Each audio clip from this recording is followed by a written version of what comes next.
Handicapper Steve here, handicapping the racing from Wolverhampton Racecourse here on Monday. It is the 18th of December 2023. Gonna look at the fourth race, 6:30 from Wolverhampton. But before I get on to that, remember to please follow me on Twitter at HorseRacingKid5 for more selections for racecourses around the world, and I mean it, around the world. Let's look at the fourth race, 6:30 from Wolverhampton, which is the Bet UK. It's where the UK bets maiden stakes. Class 5 maiden race going for a $9,000 purse. Race remains 3-year-olds and upwards. We have a field of a dozen horses going 2,400 meters or a mile and a half on the Wolverhampton to PETA surface. Gonna take here the 6-horse Lord Melbourne as a top selection. Let's go 614 in the TriCash trifecta. 614 TriCash trifecta. Top selection 6-horse Lord Melbourne. This 3-year-old gelded by Wootton Bassett. 7-head Christopher Trains gets Davies up in the saddle. His most recent race locally just wasn't a success. That came on the 18th of November, a mile and a half in Class 5 novice race. He should have did better. He wasn't. He was facing winners. Too overmatched. He finished 8th by 31 lengths. He had a wide trip. He was just not comfortable that day. He's stepping down to facing maidens today.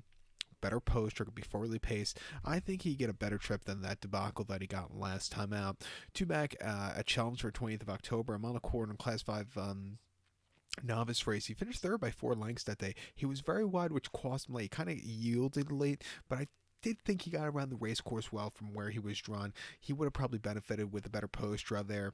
And then at Pontefract on the 9th of October, a mile and a half in a Class 3 main race, he finished second by 2 lengths. The winner was much the best going away. He was definitely second best, but still could improve a little bit more. And then on debut at Salisbury, a mile and a quarter in Class 4 novice race, finished third by 2 lengths. I thought the trip was too short.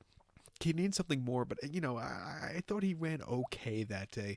I think back to the mile and a half, which I think he's bred for through and through with a better post draw. I think he could finally find the winners in closure. I think the 1-horse Pullman for Archie Watson and Brian could get a good trip and win. Hasn't been seen since early February. That came at Kempton, a mile and a half in a Class 5 novice race where the horse finished second by a neck. He just missed late, but he got around the race course quite decently there. And a Class 5 novice before that, Lingfield over the mile and a half in late January, he finished second by 2 1/4 lengths. And again, the winner had the jump on him, but he got around the race course well with the longer trip for the first time. And then a Chelmsford in early January, a mile and a quarter in a Class 5 novice. He finished fourth by 1 3/4 lengths. And again, he was closing up well late. He was actually running in bumpers before that. Coming to the flat, he really did quite nicely done in those flat races. He's bred for the mile and a half. Might eat the race off the bench, but he showed potential in those flat races earlier this year. Let's use him on the ticket. If he doesn't win today, keep an eye on him for the next start. But to recount my selection for the 6:30, the fourth race from Wolverhampton, going to take the 6-horse Lord Melbourne. Give kudos to the 1-horse Pullman. 614 TriCash trifecta. 6-1 in the multi-race. So good luck to all. Please follow me on Twitter at HorseRacingKid5. Good luck, everybody.